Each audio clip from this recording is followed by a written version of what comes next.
చాలామంది పేషెంట్స్ మమ్మల్ని కన్ఫ్యూజ్ చేస్తుంటారు. ఇంకా చెప్పాలంటే మమ్మల్ని టెస్ట్ చేస్తుంటారు కొన్నిసార్లు.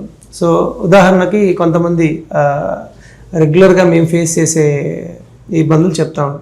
నేను doctor Nagarjuna Gottipati, interventional cardiologist, Shreshta hospital Guntur. చాలామంది పేషెంట్స్కి మేము అడుగుతామా షుగర్ ఉందా అంటే, షుగర్ లేదండి నార్మల్గానే ఉంటుంది అంటారు. మాకు అప్పటికి డౌట్ వచ్చి బిళ్ళలు వాడుతున్నారా అని అడుగుతాం. బిళ్ళలు వాడతాంగా అంటారు. సో మా ఉద్దేశం ఏంటంటే షుగర్ ఉందంటే షుగర్ ఉందండి, షుగర్కి బిళ్ళలు వాడుతున్నాం అని చెప్పాలి. షుగర్ నార్మల్గానే ఉంటుందంటే యాజ్ ఎ డాక్టర్ మేము అనుకుంటాం షుగర్కి లేదు అనే ఉద్దేశం. సో సేమ్ బీపీ కూడా, ఏమా బీపీ ఉందా అంటే చాలామంది బిళ్ళలు తెచ్చుకోరు. సో బిళ్ళలు తేనప్పుడు ఏమవుతుందంటే మాకు అసలు ఏం వాడుతున్నారు ఏంటి, వాళ్ళు ఏదో లోకల్లో షాప్లో కొనుక్కొని వాడుకుంటాం అని చెప్తుంటారు. సో అప్పుడు మాకు ఉందా లేదా అనేది కరెక్ట్గా దాన్ని ఐడెంటిఫై చేయడం కష్టమవుతుంది. మా బీపీ ఉందా అంటే బీపీ ఉండదండి నార్మలే అండి అంటుంది. సో మరి బిళ్ళలు ఏం వాడట్లేదా అంటే బీపీకి వాడతారండి బిళ్ళలు అంటారు. సో అదేంటంటే మనకి బీపీ ఉందండి కానీ బీపీ బిళ్ళలు వాడుతున్నాను, కంట్రోల్లో ఉంటుంది. అది మా ఇన్ఫర్మేషన్ మేము అడిగేది. సో ఏంటంటే పేషెంట్స్ చాలామంది మమ్మల్ని డాక్టర్స్ని టెస్ట్ చేస్తూ ఉంటారు. సో మేము వాళ్ళతో మాట్లాడి వాళ్ళ ఇన్ఫర్మేషన్ తీసుకొని రావాల్సి వస్తుంది. ఇది ఒక రకం.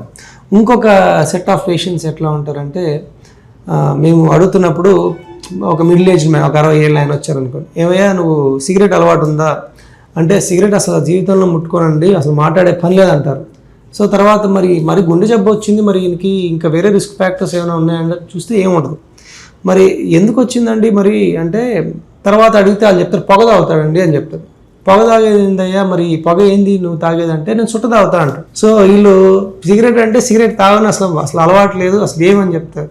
సో వీళ్ళు సొట్టో లేకపోతే బీడీయో తీసుకోవడం అలవాటు ఉంటుంది. సో మేము వాళ్ళతో మాట్లాడిన తర్వాత మాకు అర్థమైంది ఏంటంటే మేము అన్ని రకాల ఈ సిగరెట్ కానీ బీడీ కానీ సొట్ట కానీ ఇంకా వేరే రకమైన ధూమపానం కానీ అలవాటు ఉందా అని అడుగుతాం.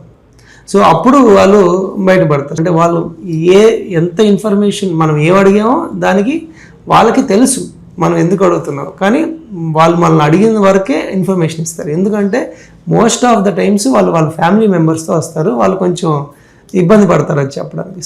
సేమ్ మందు కూడా, ఉదాహరణకి ఏమయ్యా మందు తాగుతారంటే అసలు తాగనండి, మందు అసలు అలవాటు లేదు అంట.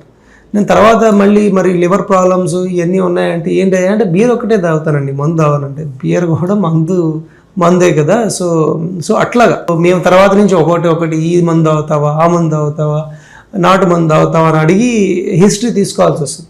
సో చాలాసార్లు ఏంటంటే ఇది కూడా ఒక ఇన్వెస్టిగేషన్, పేషెంట్లో ఉన్న ప్రాబ్లంకి ఎందుకు కారణం ఏంటి అనేది ఒక ఇన్వెస్టిగేషన్ రూపంలో మేము ఈ హిస్టరీ అంతా తీసుకొని ఒక బేరే చేసుకొని డయాగ్నోసిస్కి రావాల్సి వస్తుంది.